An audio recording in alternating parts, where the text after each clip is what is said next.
자, 닉 교수의 코인 이야기 시작합니다. 오늘은 체인링크라는 네트워크에 대해서 좀 리뷰를 해보겠습니다. 체인링크는 굉장히 중요한 네트워크라고 저는 생각을 합니다. 블록체인 월드에서요. 체인링크는 어떤 일을 하냐면 블록체인들을 무슨 이더리움 네트워크나 뭐 이런 스마트 컨트랙트, 스마트 계약을 하는 그런 블록체인들이 특히 그런 그런 스마트 계약들이 리얼월드 데이터와 소통하게 하는 그런 네트워크를 제공을 합니다. 그걸 오라클이라고 하는데요. 오라클이 뭔지 좀 설명을 먼저 드리겠습니다. 오라클이 뭐냐면은 여러분들 제가 계속 말씀드리는 것처럼 스마트 계약에 의한 플랫폼이 지금 전쟁 중입니다. 그래서 이더리움, 카다노, 솔라나, 아발런치, 알고랜드, 폴카단 뭐 이런 것들이 쭉 프로그램을 개발하면서 플랫폼으로 서로 경쟁을 하고 있어요. 그래서 이것들의 전쟁하는 것들의 그 전쟁 포인트는 뭐냐면은 첫 번째가 퍼포먼스죠. 트랜잭션 거래, 트랜잭션 per second 초당 거래를 몇 개나 처리할 수 있느냐. 그게 TPS입니다. 그 다음에 처리하고 난 다음에 최종 결정 나는 저기까지 컨펌 되는 것까지 몇 분이나 걸리냐, 몇 초나 걸렸느냐 하는 게 파이널리티입니다. 그 다음에 얼마나 보안이 되어 있느냐, 그 다음에는 탈중앙화가 얼마나 잘 되어 있느냐 하는 것들이 퍼포먼스와 관계된 플랫폼들의 그 파라미터입니다. 그래서 기술적인 파라미터고요. 그 다음에는 생태계가 어떻게 구성이 되냐, 월렛은 어떻게 구성할 거냐, 그 다음에 앱들은 어떻게 구성할 거냐. 이더리움은 지금 거의 애플리케이션이 3,000개쯤 이제 구성이 돼서 그 생태계가 3,000개 이상이 돼서 돌아가고 있어요. 그러면 이 카다노나 뭐 솔라나 이런 것들도 같이 앱이 형성이 돼서 돌아가는 거예요. 들어가야 되는 거예요. 3,000개 돌아가는 게 쉽지 않은 거죠. 이더리움은 2013년부터 시작해갖고 지금 8년도에 2021년까지 3,000개가 돌아가는 중인데요. 카다노나 솔라나나 이런 것들이 다 그만큼이 돌아가야지 경쟁이 사실은 되는 겁니다. 그런데 그 다음에 이제 생태계 구성할 때 또 하나 문제는 그 네트워크끼리, 블록체인끼리 어떻게 연결을 할 것이냐. 솔라나는 웜홀이라는 걸 만들어서 그게 굉장히 히트를 하면서 굉장히 크게 도움을 받아서 솔라나가 많이 오르고 있어요. 그런데 다른 것들은 그게 유사하게 가져갈 수 있느냐. 예컨대 알고랜드 이런 거는 인터커넥티비티가 사실은 그렇게 크지 않습니다. 서로 상호간 인터커넥트 하는 거요. 그 다음에는 이제 토크노믹스는 어떻게 설계를 할 거냐. 그래갖고 토크노믹스를 설계할 때 가치 상승을 어떻게 설계를 했느냐 하는 게 굉장히 중요한 이슈가 되죠. 특히 토큰을 스테이킹 하거나 토큰을 오래 호드를 하거나 홀드를 하는 말을 우리 호들러라고 그러잖아요. 토큰을 오랫동안 가지고 있을 거냐 하는 것들이 왜 결정이 되냐면 가치 상승이 실제 얼마나 잘 되느냐 하는 거잖아요. 그래서 이더리움은 처음에는 가치 상승형으로 안 만들었는데 2.0으로 넘어가면서 본래는 가치 하락형으로 만들었는데 2.0으로 가면서 가치 상승형으로 만들었다 그랬습니다. 그 다음에 그런 상황에서 가치가 상승하면서 시장은 또 어떻게 확장될 것이냐 하는 게 스마트 계약 플랫폼의 중요한 점입니다. 그러다 보면은 또 개발 언어는 어떤 걸 쓸 것이냐 하는 게 또 중요해지는데 마지막으로 또 하나 중요한 거는 데이터를 어떻게 읽어오느냐.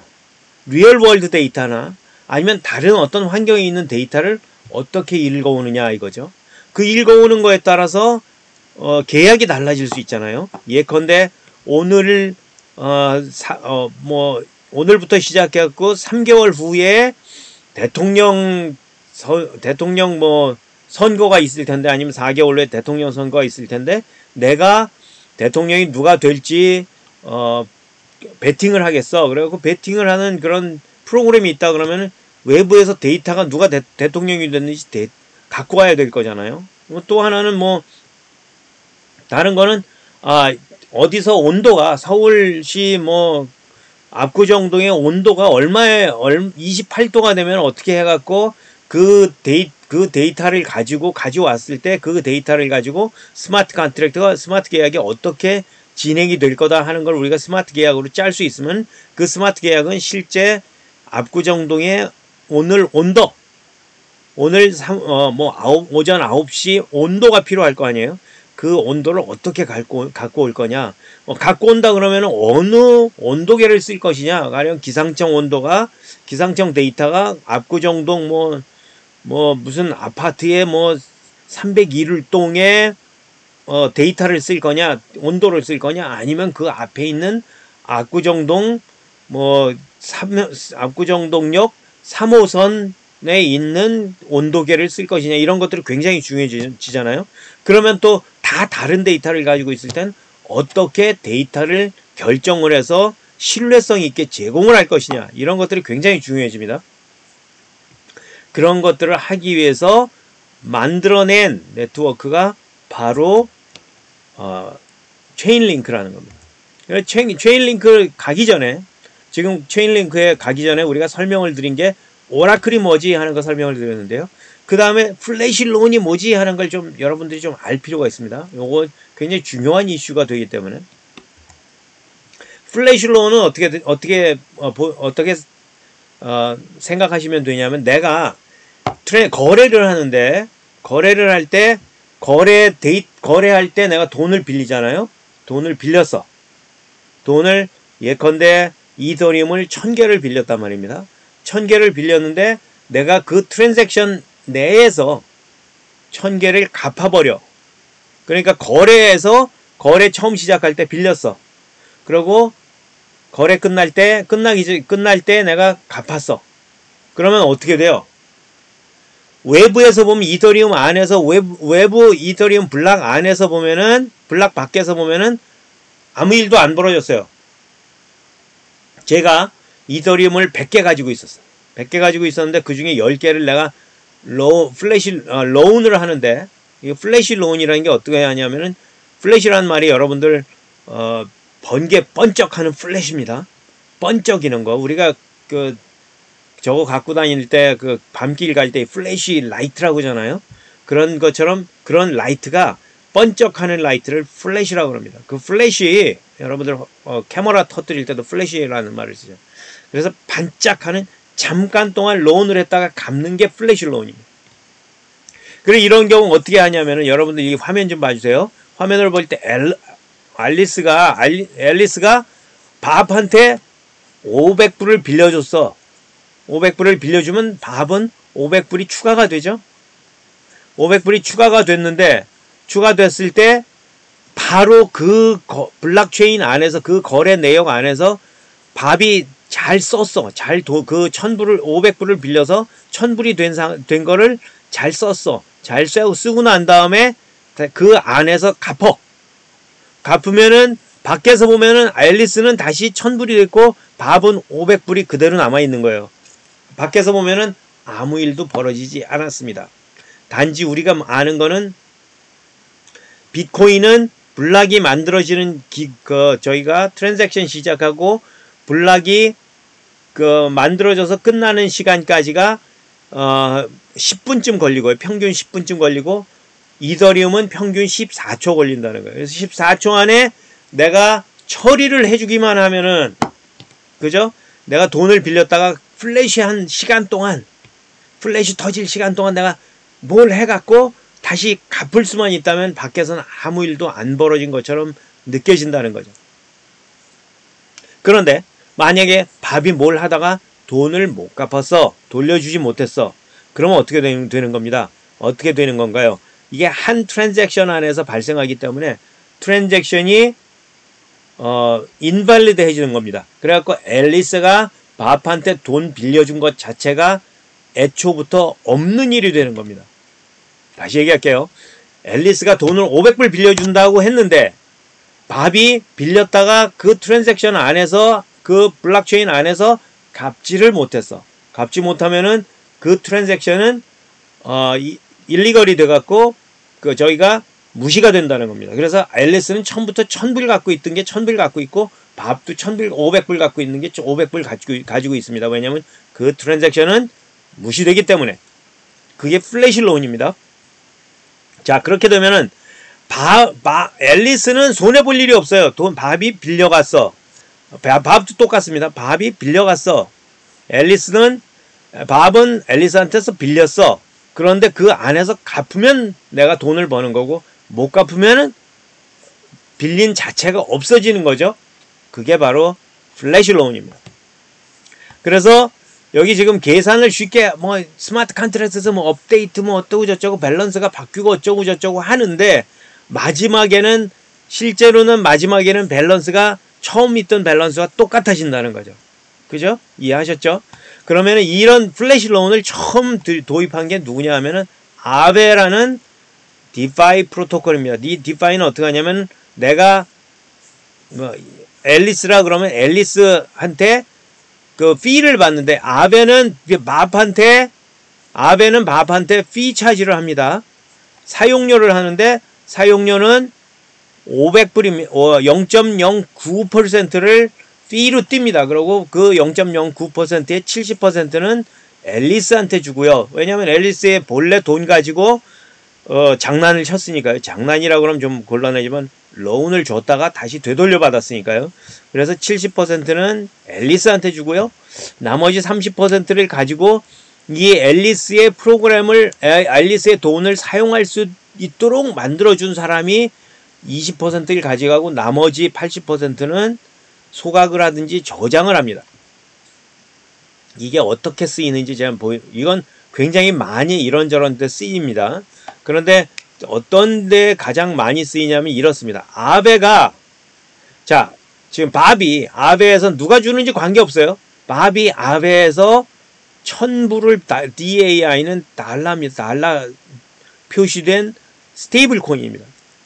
그 10만 불이죠. 1000불이 아니고 10만 불입니다. 밥이 아베에서 10만 불을 빌려요. 플래시론으로 빌립니다. 플래시론에서 빌린다는 건 무슨 뜻이에요? 그 트랜잭션 안에서 갚아준다는 거예요. 그런데 이게 왜 이 사람은 빌리냐면, 처음 하기 전에 어떤 거를 알냐면, 아베에서 돈 빌리기 전에 유니스왑하고 컬브하고 두 디파이가 있는데, 유니스왑이 저기가 다이하고 나이로 읽습니다. 다이 혹은 데이라고 읽는데 저는 다이로 읽겠습니다.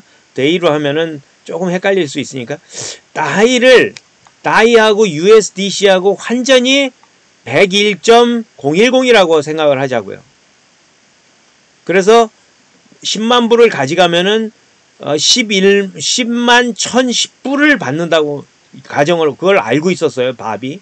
그리고 또 밥은 뭘 알겠냐면, 커브에서는 USDC하고 다이하고의 교환율이 1:1이라고 되어 있다고 하자고요. 그러면 밥이 그 내용을 알았어. 그러면 어떻게 하냐면, 밥은 무조건 저기에 가서 아베에 가서 10만 불을 빌립니다. 그 다음에 10만 불을 유니스왑 가갖고 USDC로 환전만 하면은 10만 1010불이 들어오잖아요. 10만 1000불이 들어온 상태에서 커브한테, 요번에는 커브에 가서 10만 1010불을 가지고 다이로 바꿉니다. 그럼 다이가 10만 1010불이 되죠. 자, 이제 들어온 상태에서 밥은 어떻게 합니까? 아베에 가서 플래시론을 다시 페이백을 합니다. 처음에 빌린 게 10만 불이었죠.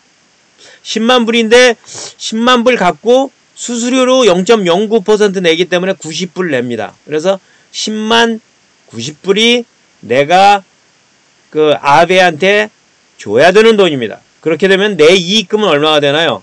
920불이 됩니다. 자, 여러분들 이해하셨죠? 이게 보통 많이 쓰이는 플래시론의 재정거래였습니다. 작년까지 제가 이거를 최근에, 이 알고리즘 이거 사용하는 거를 최근에 배웠는데요. 작년에는 이걸 굉장히 많이 써갖고 돈을 번 사람들이 굉장히 많다고 그러더라고요. 저도 아마 한번 해볼 텐데, 문제는 이렇습니다.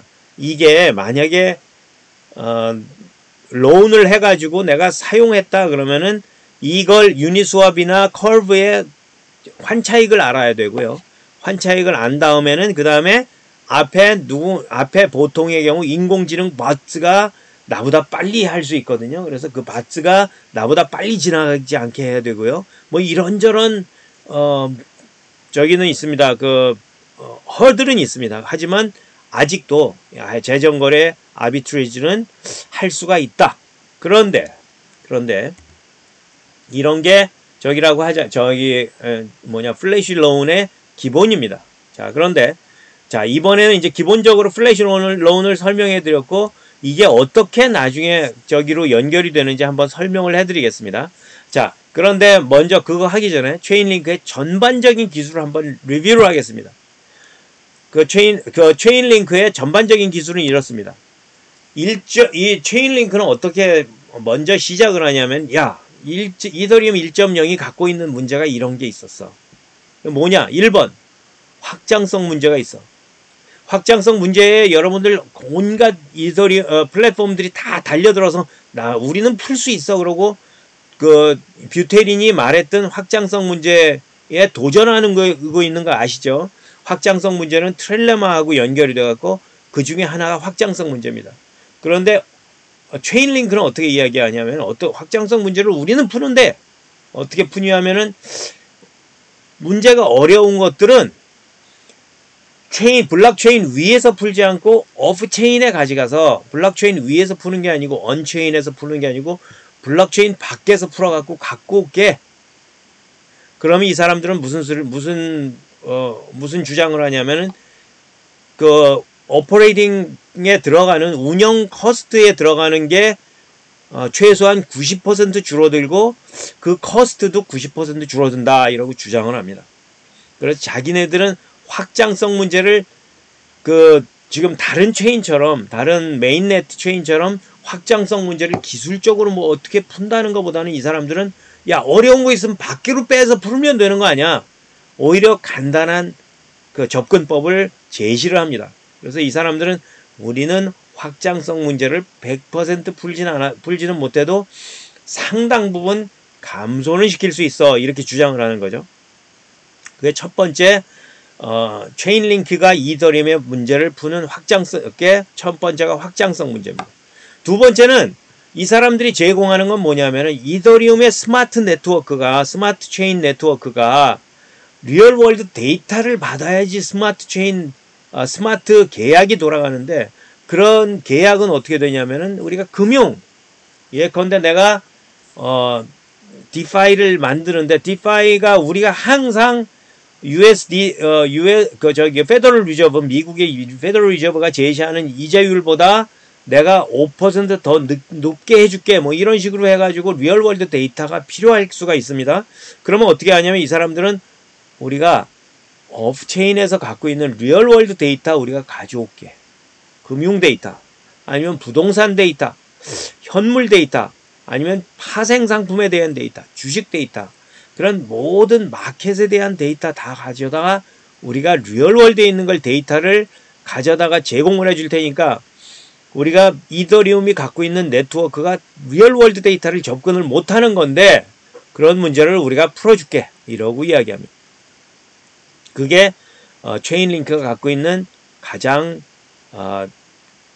장점 중에 하나입니다. 그 다음에 또 하나는, 이 사람들이 주장하는 건 이렇습니다. 이더리움이 갖고 있는 거는 큰 문제는 뭐냐면은, 복잡한 스마트 계약은 실행 자체가 불가능하다고 주장을 합니다. 실제로 그렇습니다. 왜냐하면은 스마트 계약이 복잡해지고 프로그램이 커지면은 스마트 계약이 실행할 때까지 노드들이 엑스큐션 하기가 너무 어렵고, 베리파이 하는 사람들이 너무 어려워요. 그리고 너무 비싸죠. 베리파이 하는 게 너무 비싸지고, 그리고 그런 베리파이 하는 게 너무 시간 걸리고 비싸지니까 안 해. 이런 일이 벌어진단 말이죠. 그래서 복잡한 스마트 계약이 실행될 때 검증하는 사람은 그 검증을 안 하고 그냥 넘겨버립니다. 무시해버리는 거죠. 그렇게 되면 복잡한 스마트 계약이 실행이 안 됩니다. 그런 가능성이 항상 존재한다는 거죠. 그래서 어떻게 하냐면은, 이더리움은 어떤 인센티브를 쓰냐면, 베리파이어가 복잡한 스마트 계약을 실행하고 검증할 수 있도록 되도록 비싸게 만들어 줘야 되는 겁니다. 그 사람들이 돈을 많이 벌어야지 베리파이어들이 베리파이를 해주니까, 검증을 해주니까요. 그게 바로 검증자의 딜레마 혹은 베리파이어스 딜레마라고 말하는 겁니다. 그래서 이 사람들은 이렇게 얘기합니다. 스마트 계약 실행이 불가능한 것들은 차라리 네트워크 밖으로 빼서 해결을 하자. 그러고 해결한 다음에 다시 데리고 들어오자. 그래서 그러면은 복잡한 스마트 계약 실행이 가능해지고 검증자의 딜레마라는 걸 우리가 문제를 풀 수 있어. 이라고 주장을 합니다. 그럴듯하죠. 자, 그 다음엔 스마트 체인 언어 솔리디티에서 만들지 못한 부족한 부분들이 있는데 그 부분에 대한 해결책. 첫 번째로 이 사람 스마트 체인 언어 솔리디티에서 랜덤 숫자 발생기가 없습니다. 이 사람들은 그걸 제공을 해줍니다. 또 하나는 스마트 계약을 만들 때 리얼월드 프로그램하고 블록체인 위에 있는 프로그램하고 같이 하이브리드가 돼서 같이 인터랙션 하면서 돌아가게 하자. 그게 하이브리드 스마트 계약입니다. 스마트 계약이 생각해보면 스마트 계약이 블록체인 위에서만 돌아갈 게 뭐 있어?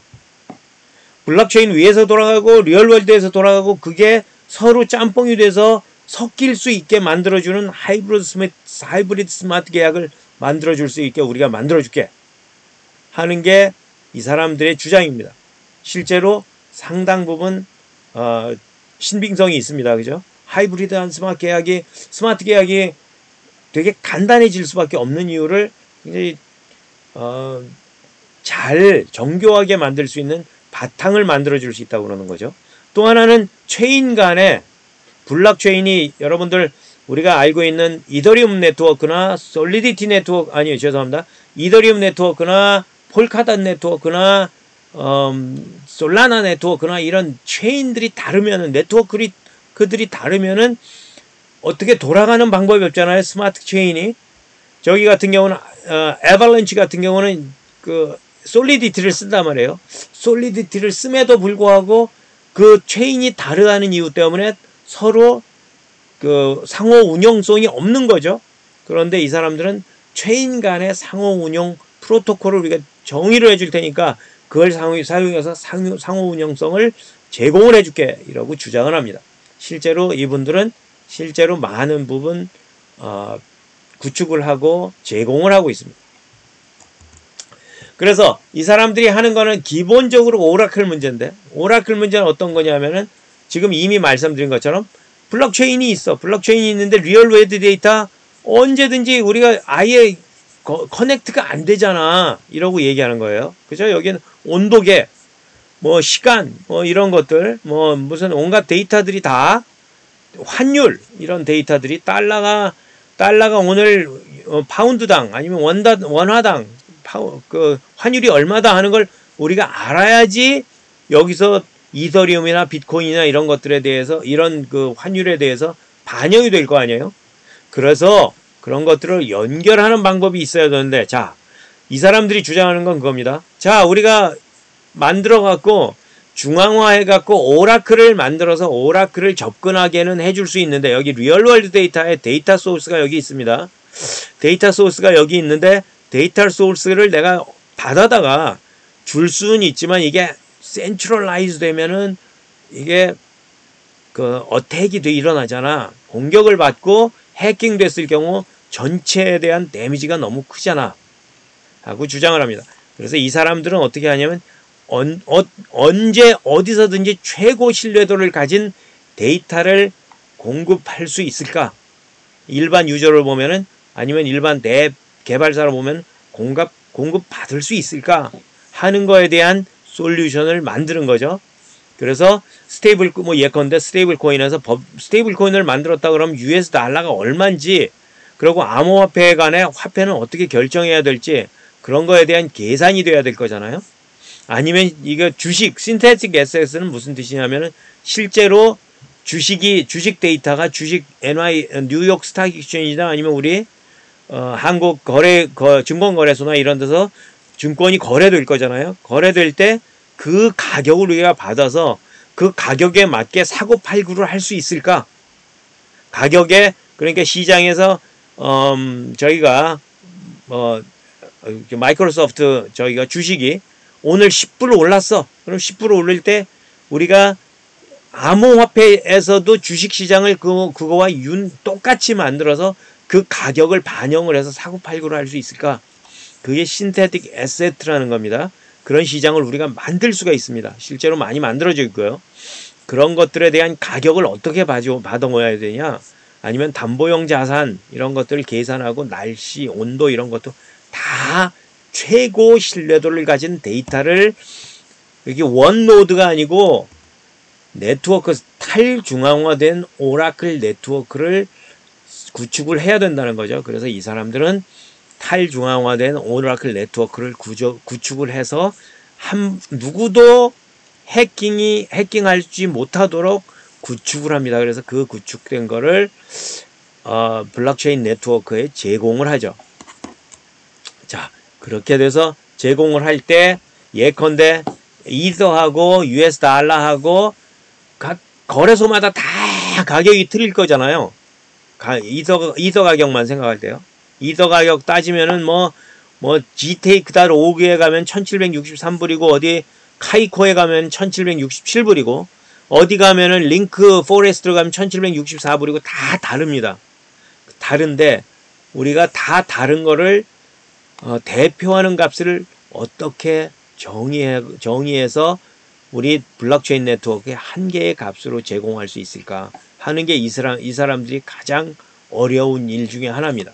아까 플래시 론을 만들었지만 플래시 론 설명드릴 때 제가 말씀드렸지만 가격 차이가 다르면은요 거래소 간에 가격 차이가 다르면은 플래시 론에 갖고 어택을 받을 수가 있습니다. 그걸 플래시 론 어택이라고 하는데요. 조금 이따 그 얘기도 할 겁니다. 조금 이따 좀 자세하게 말씀드리겠습니다. 자, 그래서 하이브리드 그래서 그거하고 관계는 없지만 구글 같은 경우는 체인링크하고 연결을 해서 하이브리드 블록체인, 하이브리드 클라우드 애플리케이션을 만들자 하는 것을 프로젝트를 하고 있습니다. 그래서 이 구글하고 체인링크는 이미 시작하고 있고요. 자, 그런데 그거 말고 또 체인 간 상호 운용성은 어떻게 확보를 하느냐? 예컨대 여기 지금 크로스 체인 애플리케이션에서 이더리움입니다. 이더리움에 애벌렌치로 프로그램을 내가 스마트 계약을 만들어서 메시지를 보내는데 스마트 계약이 같이 돌아가는 겁니다. 같이 돌아가는데 내가 홍길동이가 누구한테 이더를 가지고 있는 홍길동이가 AVX를 가지고 있는 앨리스에게 돈 10개를 이더 10개를 제공을 했어. 그럼 여기서는 그 스마트 계약에서는 그걸 받아가지고 어떻게 컨버트를 해갖고 앨리스한테 그거를 반영을 해줘야 되잖아요. 그런 것들을 어떻게 만들 거냐. 그 메시지를 받아서 그런 것들이 이 사람들이 제공하고 있는 인터너법 상호 운용 프로토콜입니다. 다른 체인이 서로 메시지를 주고받고 스마트 계약을 가능하게 계약 실행이 가능하게 만들어주는 그런 프로토콜입니다. 그거 이외에는 토큰을 내가 이더리움 네트워크에서 정의된 토큰이 이더잖아요. 이더가 아발렌치로 넘어가서 아벡스로 바뀔 때 그거를 어떻게 하면 그 토큰을 프로그램에서 브릿지를 해주는지 그런 것들이 프로그래머블 토큰 브릿지라고 합니다. 자, 그래서 그 사람들이 이렇게 해서 만들어주면서 어떤 애플리케이션이 가능하냐면은 여러분들 코인 중에 WBTC라는 걸 보신 적이 있을 겁니다. WBTC는 어떻게 만들었나요? 여러분들이 흔히 이야기를 할 때 BTC는 WBTC하고 BTC는 1대1 대응이 된다고 이야기합니다. 맞죠? 어떻게 대응을 하나요? 바로 체인링크를 이용합니다. 체인링크가 bitgo가 그걸 제공하는 서비스 회사인데 체인링크를 이용해서 저장 증명이라는 걸 제공을 해서 그걸 제공을 합니다. 그래서 BTC가 비트코인 네트워크에 있는 거잖아요. 비트코인 네트워크에 있는 BTC를 우리가 이더리움 네트워크로 옮겨준단 말이죠. 옮겨주면 지갑 자체가 다르잖아. 그러니까 그거에 ERC20이라는 스탠다드 우리가 보통 이더리움 네트워크에 쓰잖아요. 그걸 위해서 WBTC라는 걸 하나 만듭니다. 자, 보시죠.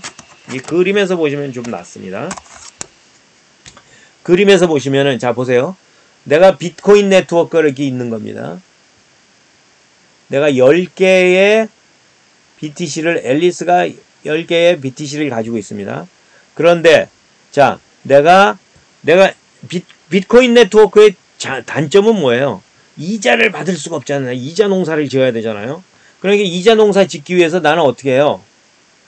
이더리움으로 옮겨가고 싶은 거야, 이걸. 그죠?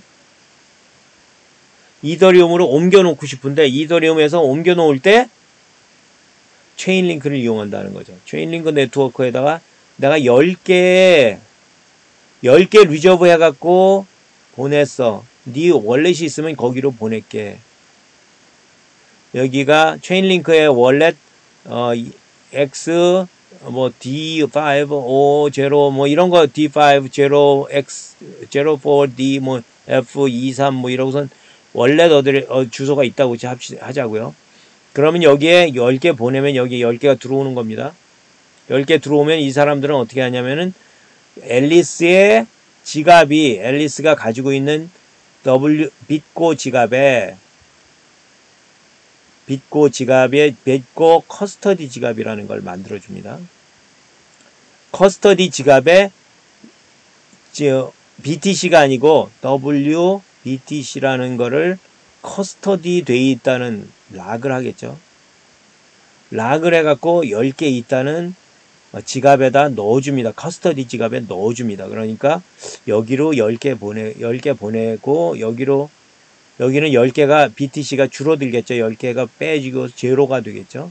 그 대신 어떻게 되냐? 여기서 WBTC를 넣어주면서 커스터디 지갑에 넣어주면서 WBTC 커스터디가 10개로 바뀝니다. 그러면은 여기로 들어왔잖아요. 들어오면은 여기 이 지갑에 10개가 들어왔다. 그러면 여기서는 어떻게 하냐면은 여기서 프로그램에 의해서 내가 10개 들어왔어. Proof of Reserve라는 저장 증명이라는 계약서에 갖고 스마트 계약에 의해서 10개 들어온 걸 증명을 해줍니다. 그럼 10개 들어온 걸 증명이 되면 여기서부터는 이더리움 네트워크입니다. 이더리움 네트워크에서 10개 들어왔다 그러면 여기서는 다시 10개 들어온 거를 확인을 합니다. 검증을 합니다. 그러고 나서 다시 그 10개 들어온 게 10개 WBTC가 10개 들어왔으니까 이 10개 들어온 게 이자로 표시가 됩니다. 그 DeFi 유저들한테 로운을 해줍니다. 로운을 해주면은 여기서 이자 발생을 하겠죠. 이자 발생하는 것은 어떻게 들어가요? WBTC 커스터디 지갑에 이자가 들어갑니다. 그래서 여기서 유저들이 로운을 사용해서 여기서 지금 사용을 하죠. 사용을 하고 나중에 이자를 갚으면은 그게 다시 이 지갑으로 들어가게 됩니다. 그래서 BTC는 사실은 BTC 네트워크에서는 이자를 받지 못하게 되어 있는데 여기서 디파이에 가서 이자를 받음으로써 여기 이자 농사를 지을 수 있게 만들어지는 거죠. 지금 현재는 29만 개쯤의 그 BTC가 WBTC라는 이름으로 1대1 대응이 되죠. 1대1 대응이 돼서 WBTC라는 이름으로 이더리움 네트워크에서 유통되고 있습니다. 자, 그러면은 TUSD는 어떻게 할까요? 어떻게 하나요? 이 TUSD는 요하고 똑같은 저장 증명을 이용해서 암호화폐를 스테이블 코인을 민트를 합니다. 스테이블 코인을 발행을 합니다. 여기서도 여기 보시면 알겠지만 여기서 돈이 들어오는 순간 커스터디에 잡아주고 그것만큼 민트를 해줍니다. 민트가 어디 있나요? 그래서 민트를 해줘가지고 그 민트 된 만큼 WBTC에서 돌아가게 되어 있는데요. 나중에 이 사람이 팔았어. 여기 있는 거를 커스터디에 있는 걸 하나 팔았어. 그럼 팔에 있는 거를 다시 여기서 하나 빼줘야 되겠죠. 그죠? 그렇게 해서 이 저장 증명은 체인링크를 통해서 돌아갑니다. 또 하나 체인링크에서 제공하는 뭐 함수는 이런 게 있습니다. 기능은 또 이런 게 있습니다. 또 스마트 계약에서는 그 이더리움 그 솔리디티에서는 랜덤한 숫자를 만들어낼 수 있는 함수가 없는 거예요. 그래서 그거를 이 사람들이 또 만들어줍니다.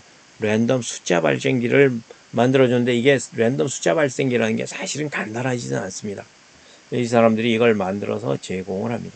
랜덤 그 숫자 발생기를 사용하고 하면은 어떻게 되냐면은 예컨대 이 사람이 소드를 가졌을 때, 검을 가졌을 때 이 사람을 해칠 확률이 35%.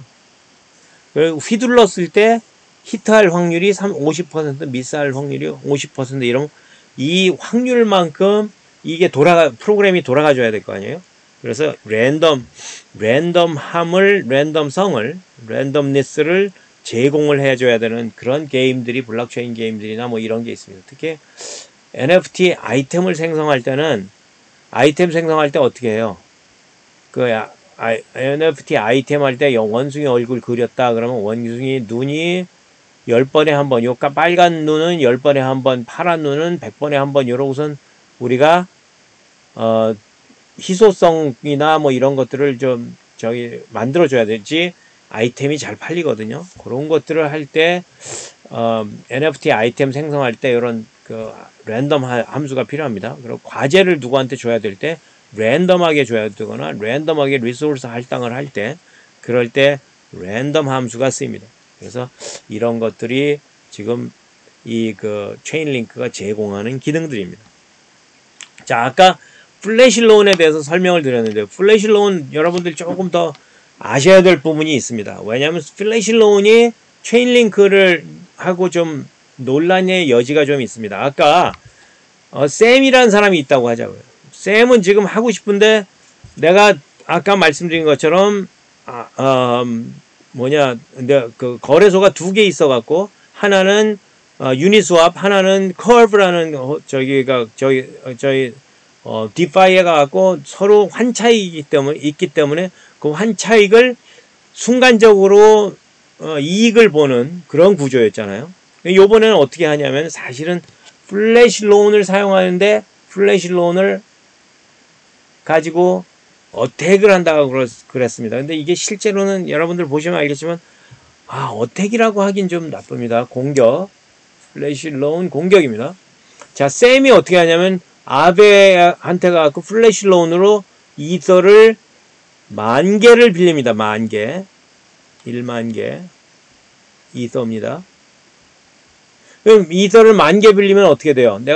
내가 딱 빌렸어. 빌리면은 10,000개가 딱 들어오잖아요. 샘이 빌렸으니까. 샘 지갑에 10,000개가 들어옵니다. 그럼 어떻게 되냐면은, 이거 사실 이 아베에서 이걸 빌릴 때, 사실은 크레딧도 거의 필요 없습니다. 왜냐면 그 자리에서 빼서 그 자리에서 갚는 거기 때문에, 이자 낼 정도의 저기만 있으면, 코인만 있으면 이만큼 빌릴 수 있습니다. 10,000개쯤 빌릴 수 있어요. 여기는 0.09%를 이자로 내기 때문에 이거 10,000개의 0.09% 정도만 내가 갖고 있으면 로운이 가능합니다. 그러면 이거를 2개로 나눕니다. 하나는 5,000개를 가서 컴파운드라는 를 가져가고요. 컴파운드를 5,002들을 가갖고 컴파운드 해갖고 BTC로 바꿉니다. 그래갖고 BTC로 바꿨으니까 뭐 예컨대 112개 BTC라고 WBTC라고 하자고요. 자, 112개 BTC를 빌려서 놓고는 어떻게 하냐면 한쪽은 가서 저기다 갖다 유니스왑에 가서 저기를 하고요. BTC로 바꿔서 BTC를 팔아 치웁니다. BTC가 112개면 어마무시한 양이잖아요. 그럼 어떻게 돼요? BTC 가격이 순식간에 드랍을 합니다. 나머지 5,000개는 이거하고 같은 시간에 어떻게 하냐면 그 나머지 5,000개는 풀크럼이라는 거래소에 가갖고 쇼트를 칩니다. 쇼트를 치면은 가격 쇼트 친다는 건 무슨 뜻이에요? 내려가는 데에 베팅을 하는 거예요. 베팅을. 그럼 가격이 내릴까요? 안 내릴까요? 여기 내렸습니다. 이미 내리고 있어요. 쫙쫙 빠지고 있습니다. 그래갖고 쫙쫙 빠지고 있을 때 숏을 이미 쳐냈기 때문에 여기선 이미 가격이 떨어졌잖아요. 가격 떨어진 만큼 나는 수익을 보는 겁니다. 이걸 플래시로운, 아까 우리가 얘기한 플래시로운하고 다른 건 뭐냐면 플래시로운의 가격 차이가 아까는 자연적으로 만들어진 가격 차이였는데 이번에는 어떻게 만드냐면 강제로 가격 차이를 만드는 겁니다. 가격 차이를 만들어서 그 차익을 먹는 겁니다. 자, 그렇게 되면은 여러분들 이게 공격인가요? 아닌 공격인가요? 많은 경우 이게 제공된 거기 때문에 공격이라고 하긴 좀 어렵습니다. 누구 범죄자라고 얘기하기도 좀 어려워요. 그냥 해킹은 해킹인데 공격이라고 할 수 있나? 이런 생각이 들죠. 그죠? 자, 그런 다음에 이게 어떻게 되냐면 그러면은 여기 손해본 사람은 누구예요? 순진하게 가격 떨어지는데 가격 산 사람, 여기서 주순 사람, 아니면 여기서 판 사람, 이 순진하게 여기서 팔거나 여기서 사거나 여기서 판 거예요. 둘 중에 하나. 저건 팔거나 그래갖고 손해 보신 분들이 있는 거예요. 그러면 이 손해 보신 분들은 이거 사기다 하고 얘기할 수는 있죠. 그렇게 해갖고 자, 이런 플래시 로운 어택이 가능한데, 자 보세요. 자, 유니스왑에 뭐 프라이스 떨궈 놓고 그래 놓고 이게 지금 이익 저기 하는 걸 없앨라 그러면 어떻게 해야 되냐? 유니스왑이나 풀크럼이나 가격을 동시에 똑같은 가격으로 세링을 하면 됩니다. 그래서 똑같은 가격으로 세링하려고 그러면 어떻게 해야 되냐? 체인링크 가격표를 써라 이거예요. 체인링크에서 오라클로 가격을 줄 테니까 그거 써라. 그래갖고 거의 모든 네트워크들이 체인링크에 매달립니다. 그래서 갖다 씁니다. 거기까지가 지금 이제 기술적인 내용입니다. 자, 이번엔 체인링크 팀 좀 보죠. 체인링크 팀에는 서게이 나자로프라는 친구하고 스티브 앨리스라는 친구들이 두 사람이 개발했는데, 지금 이 사람들이 하는 게 굉장히 스마트하죠. 그죠? 굉장히 스마트합니다. 저는 이게 실제로 뭐 이 사람들이 이더리움이나 폴카닷이나 무슨 카다노나 메인네트하고 경쟁을 하는 게 아니고 메인네트에 필요한 데이터 제공하는 걸로 이 사람 서비스를 제공하기 때문에 실제로는 모든 스마트 체인 네트워크, 모든 메인네트에 들어가는 솔루션을 제공하는 것이기 때문에 굉장히 좋은 프로젝트라고 생각합니다. 실제로 좋은 프로젝트이기 때문에 지금 여기 보면은 프로젝트 테크니컬 어드바이저나 여기 쪽 테크니컬 어드바이저는 교수들이 들어와 있습니다. 여기는 코넬 대학교 교수고요. 여기는 일리노이 대학교 교수입니다. 상당한 그 인텔렉츄얼 파워들이 여기 들어가 있는 거죠. 실제로 엊그제는 이거 며칠 안 됐습니다. 한 2, 3일밖에 안 됐는데 구글 CEO였던 에릭 슈미트가 체인링크에 어드바이저를 조인을 했습니다. 결코 작거나 우습게 볼 프로젝트는 아니다 하는 걸 우리가 알 수 있게 되죠. 그런데 자, 기술적으로 좋아. 팀도 좋아. 이렇게 얘기할 수 있습니다. 그런데 생태계는 어떨까요? 생태계는 놀라울 정도입니다. 이게 지금 2020년 12월 31일 날인데요. 이때 카운트를 해보면 이게 10줄입니다. 이게 10개입니다. 이쪽으로 36개쯤 됩니다. 그래서 360개쯤 됐는데 이게 엊그제까지 파트너로 이 체인링크를 서비스를 사용하는 회사 네트워크는 1009개입니다. 생태계는 어마무시하게 큽니다. 여러분들 1009개라 그러면은 보통의 경우 제가 한 20개쯤 되면 생태계 괜찮습니다. 뭐 그리고 파트너 회사들이 한 50개쯤 되면 아, 굉장히 쌀라하네요 이러고 얘기한 거 기억하실지 모릅니다. 여긴 360개고요. 작년 12월까지. 올해 12월에는 이미 1000개 넘었습니다. 한 1년 사이에 1000개로 넘었죠. 점점 더 많이 늘어날 것으로 생각됩니다. 토크노믹스, 토큰 분배는 어떻게 돼 있을까요? 여기부터 이제 약간의 문제가 생깁니다. 이 사람들이 처음에 ICO를 했을 때, 처음에 퍼블릭이 갖고 있는 건 3억 5천만 개입니다. 그리고 개발팀이 갖고 있는 게 3억 개입니다. 그랬는데 이게 아마 작년 말 같아요. 작년 말쯤 되는데 작년 10월쯤 됩니다. 작년 10월에 이 사람들이 퍼블릭에 돌아다니는 게 4억 개가 갑자기 늘었습니다. 3억 5천에서 4억 개로 해서 한 5천만 개가 더 늘은 거죠. 그리고 이게 확실하게 줄었는데 2억 4천 개로 줄었는데 이게 개발팀이 갖고 있는 게 2억 4천 개입니다. 그랬는데 오늘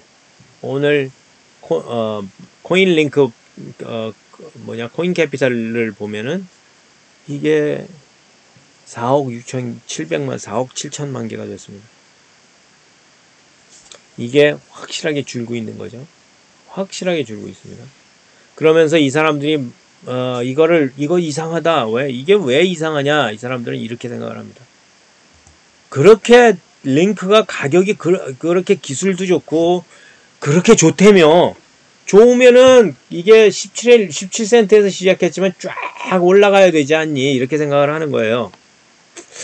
그랬는데 쫙 올라가지 않고 비리비리 했다 이거예요. 비리비리. 지금은 오늘 19불쯤입니다.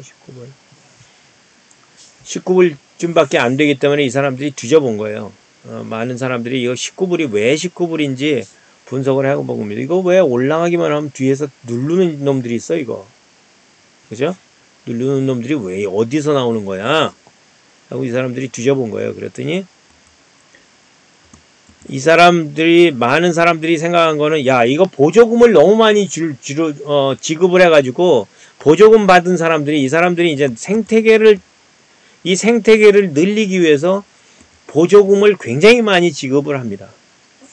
그래서 보조금을 많이 지급을 하기 위해서 여기 10개가 되고 15개, 4줄이면은 뭐 한 60개에 대해서 보조금 지급을 하는 거예요. 체인링크에 생태계를 만들기 위해서 한 60개 조금 안 되는 56개쯤 되는 파트너사들을 그 보조금을 지급하면서 체인링크 파트너가 되도록 유도를 하는 거예요. 그건 좋다 이겁니다. 그런데 그래서 이 사람들이 주장하는 건 이렇습니다. 이 사람들한테 보조금 주면 이 사람들은 나가서 빨리 팔아치운다. 이 사람들이 빨리 팔아치우기 때문에 가격이 올라가질 않는다고 주장을 합니다.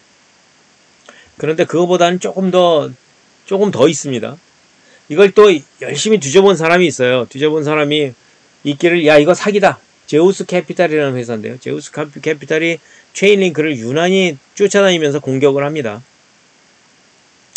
이 제우스 캐피탈이 봤더니 이거 아무 때나 이게 링크 가격 올리려고 그러면은 가격을 누르려고 링크 코인을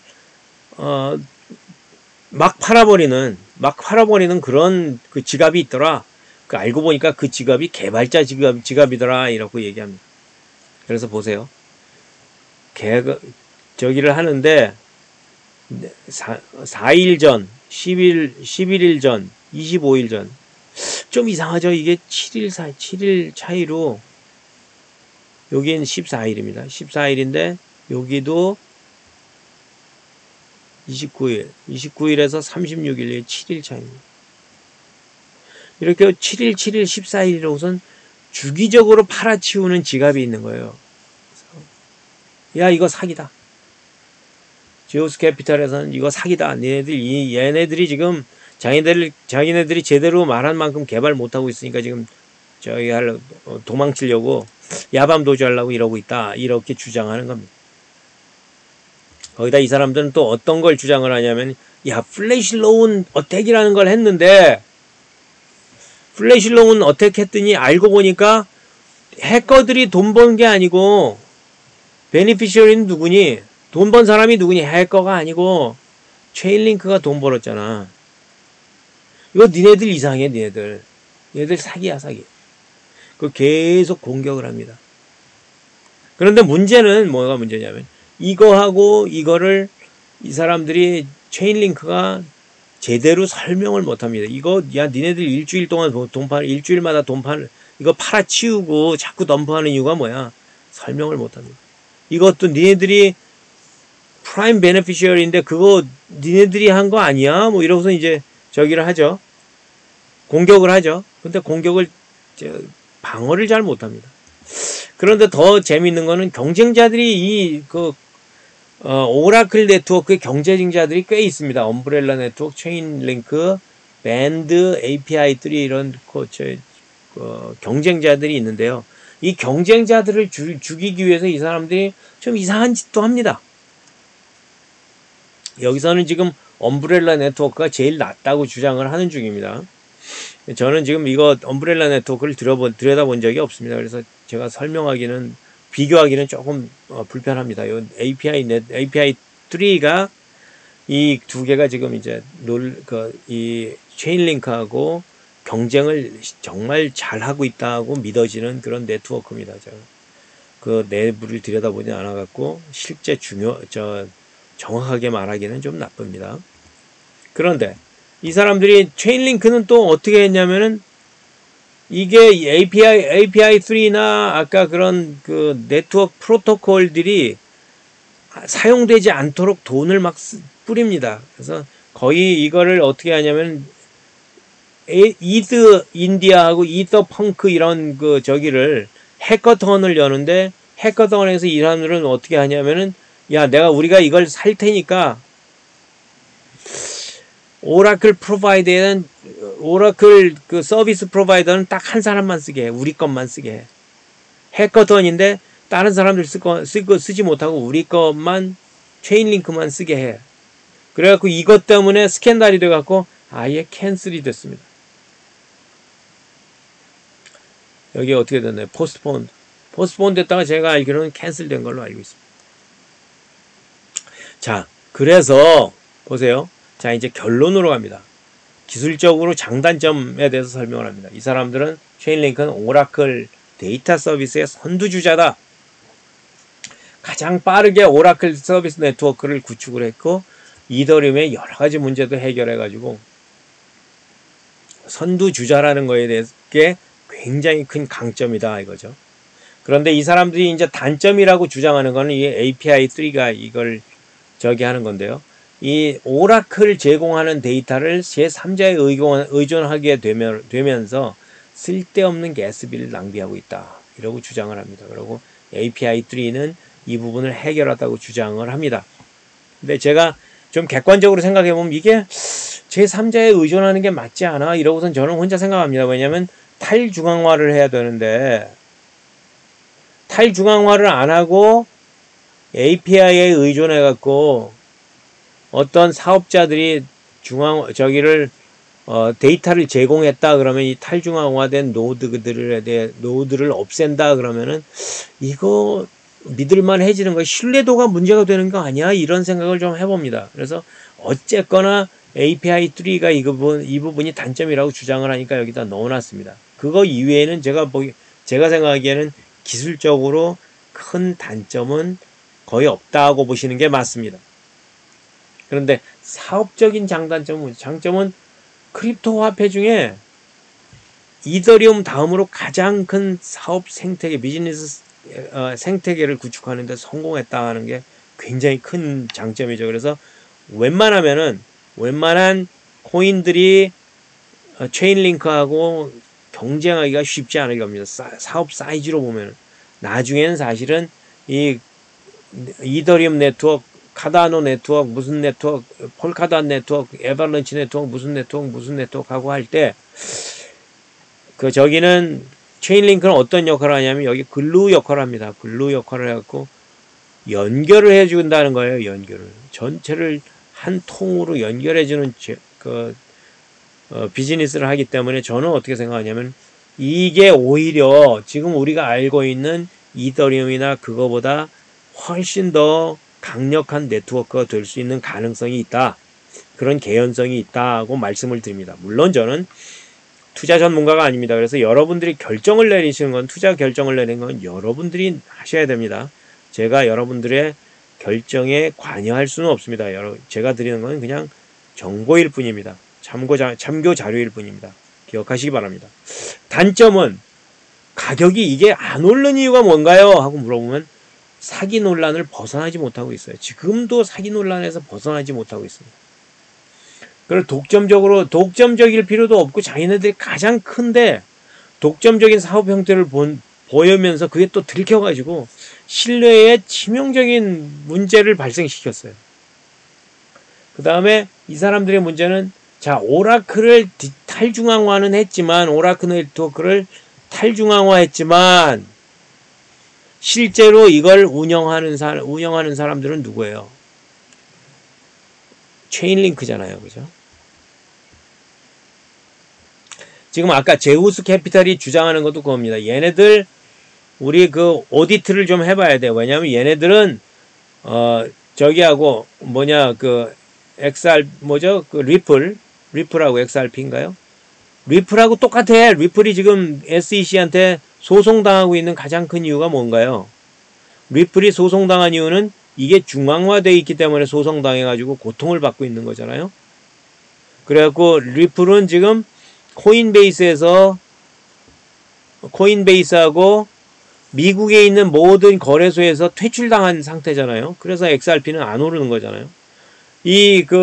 저기는 제우스 캐피탈이라는 회사 사람들의 주장에 의하면 얘네들이 중앙화되어 있기 때문에 네트워크는 탈중앙화라고 할 수는 있을지 몰라도 비즈니스는 이미 중앙화되어 있기 때문에 얘네들은 SEC가 소송을 해서 얘네들을 비즈니스 못하게 만들어야 된다고 주장하고 있습니다.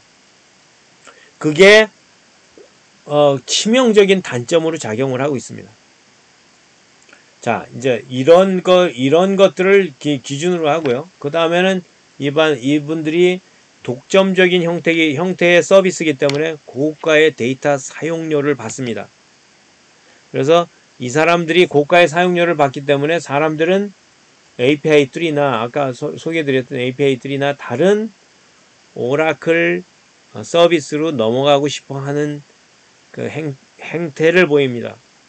물론 그렇게 되면은 이 사람들이 얘기하는 건 그렇습니다. 우리는 대형 네트워크나 대형 사업자들을 위해서 만드는 오라클 서비스고 가장 릴라이블하게 만든 서비스지 소형 싸구려 찾는 사람들을 위해서 만든 건 아니야 이러고 주장을 합니다. 자, 여기까지입니다. 오늘은 여기까지 하겠습니다. 다음에 뵙겠습니다. 감사합니다.